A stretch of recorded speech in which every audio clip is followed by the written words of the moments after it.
Hi everyone, back here for another video. If you've been here in my channel, you will know that I love Logitech keyboards and I use it a lot with my iPad.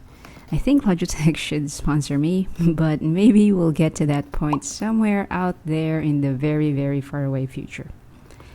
Anyway, I've been looking around in Amazon for weeks or maybe months for the Logitech MX Keys Mini. It was always unavailable, so when I found this one, I took it. And as the title of this video says, this is a renewed keyboard and not a brand new one. This was my first time buying a renewed item in Amazon, so I was a bit hesitant, but I said what the heck and I took the risk. So I added in my cart and paid for it. I received the item after 10 days and it was in this very generic packaging. Inside is a note of Amazon renewed program, and the keyboard was just wrapped in bubble wrap and comes only with the USB charger. And when I opened the package, I thought to myself, how come it's so black? And then I realized that I got the black color and not the space gray one. I didn't know that there was a black color and I didn't really pay attention when I placed my order. I didn't know that this black color exists or was available since Logitech's website here in Thailand or anywhere in Asia for that matter, there's no black color.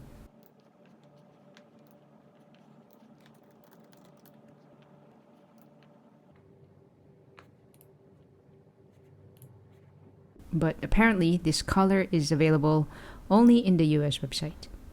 I guess I can consider myself kind of lucky to be probably one of the rare owners of this black MX Keys Mini here in Asia. First impressions about this renewed MX Keys Mini keyboard. So far, it looks good and in really good condition. The cable is working too, as it charges the keyboard as it shows here.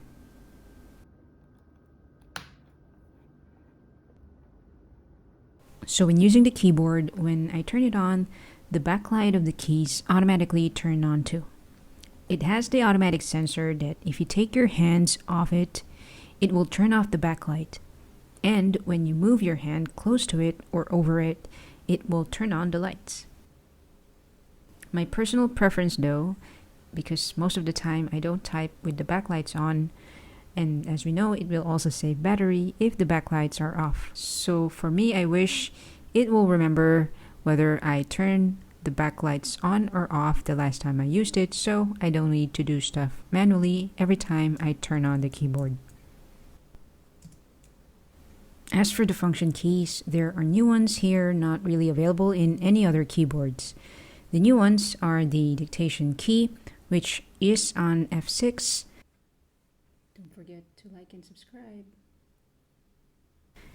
The emoji key, which is the F7, and it works both on my Windows laptop and on my iPad.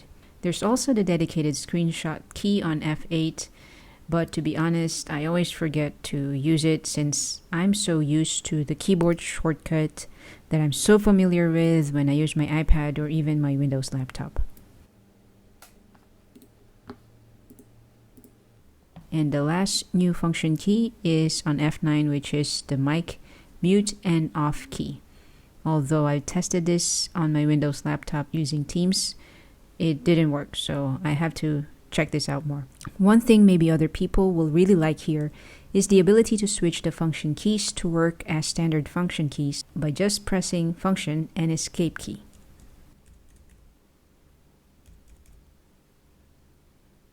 So coming to the main part about this keyboard, which is the typing experience, and Logitech again lives up to my expectations. The typing experience is really nice on the MX Keys Mini. It has the satisfying clicks with what I can say is kind of like a tactile feel. The slopes on each key make my finger fit nicely and makes the typing really feel comfortable. I think for me, the only thing I don't like about this keyboard is that the dedicated function key doesn't work on the iPad. So it means I cannot do the multitasking shortcuts that I love to use. Even if there seems to be the globe key that the hardware keyboard settings recognize, it doesn't work when I use the function keys and any other keys, in fact. I guess the function keys will work on the Logitech MX Keys Mini that is specific for Mac.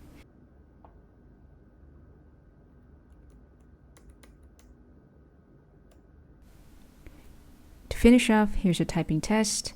Enjoy hearing the typing sounds on the Logitech MX Keys Mini. Thanks for watching.